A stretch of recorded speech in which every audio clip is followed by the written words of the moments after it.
Hey, what's going on, everyone? How you guys doing today? My name is Matt Jarbo. This is Three Buck Theater. And when we think about the National Treasure franchise, generally speaking, this meme is what comes to mind. I'ma steal the Declaration of Independence. That's right. Nicolas Cage in both National Treasure and National Treasure Book of Secrets is a good franchise. It's a great franchise that's needed to be continued. And the last time we saw an entry of it was back in December of 2007.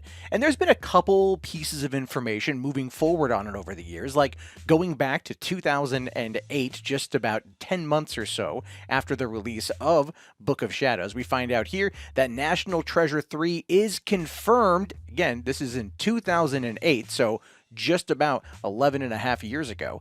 And then, 2016 rolls around and it's still nothing, except we get this article here saying National Treasure 3 may still happen. Get the latest. And what they're really referring to here is an interview with Bob Iger where he talks about it, where he says, yes, we've done two, and yes, they were really fine movies. I know Jerry Bruckheimer, who produced them, has had conversations with our studio a number of times about it, and there's always been some developments along the way. But as of right now, we have not greenlit it, as we say, a National Treasure 3. But I do know there is a time and some resources spent on development. That's all I can tell you. So Iger has known that there's been a demand for from Bruckheimer in order to get National Treasure 3 off the ground. But the question then becomes, why? Why wasn't there ever any movement on it? Well, we have to go back 3 years before this 2016 interview, where we have this movie right here. Oh, right. The Jerry Bruckheimer produced, Gore Verbinski directed, Johnny Depp starring movie, The Lone Ranger, which came out in the summer of 2013, and it was, oh my God, a huge bomb. But all things considered, there was a lot of big bombs in the summer of 2013. However, this one was the biggest because according to Variety here, The Lone Ranger could cost Disney up to $190 million in losses. Yeah, that's right.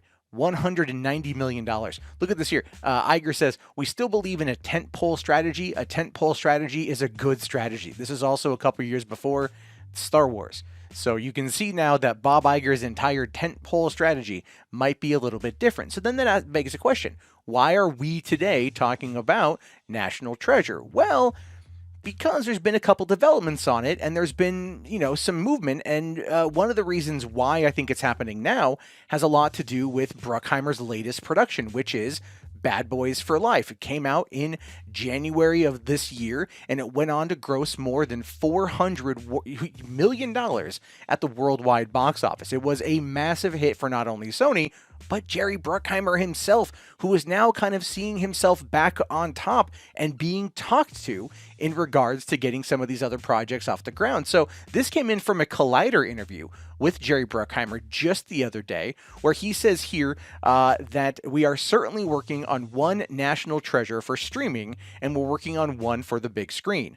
Hopefully they'll both come together and we'll bring you another National Treasure, but they're both very active. The one for Disney Plus is a much younger cast. It's the same concept, but with a younger cast. The one for Theatrical would be the same cast. And then he goes on to say here that the film version is being written right now. The television version is in process. We have a pilot script done and an outline of the future episodes. And so you can tell there's some movement on this. But the question then becomes, why is it going to go to Disney Plus? Why? I mean, the movie makes sense. Both movies have been profitable. So the movie makes a lot of sense. But why a Disney Plus show? Well, for that, you have to also look at what's going on with Disney in regards to COVID-19. Because according to this here, Disney is losing about $30 million a day. And of course, this article asks the question, is it time to sell Disney stock? And that's been something that a lot of people have been asking, especially now that we've seen the Bob Iger kind of return to the fold as the interim CEO, while Bob Chapek gets kind of pushed to the back burner while he's still in technically the learning process. I'm air quoting that one.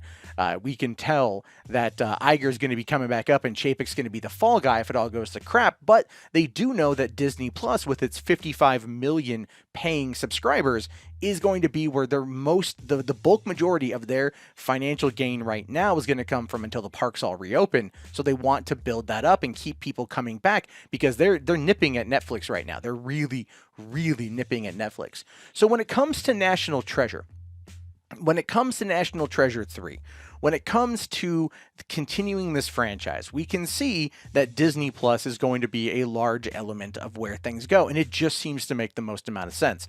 They want to put in, up to $100 million to make some of these movies to go on to Disney Plus, because for them it's a good investment. It keeps people, coming back to the franchise, coming back to the streaming service, and it's something that is what Netflix does, and this is ultimately where things are going to go.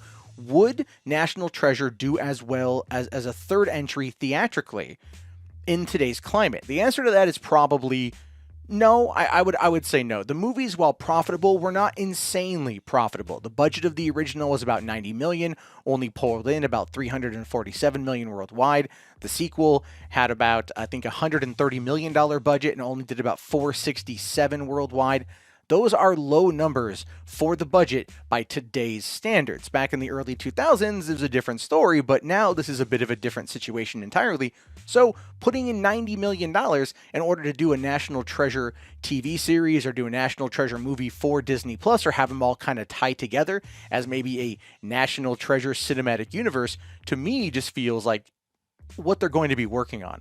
And so from there, I just really want to know what you guys have to say about this. I want to hear your thoughts, your opinions. Let me know down in the comments below. Be sure to like, comment, and subscribe, all that jazz. And I'll talk to you guys later. Have yourself a great day. Thank you again for watching, and peace out.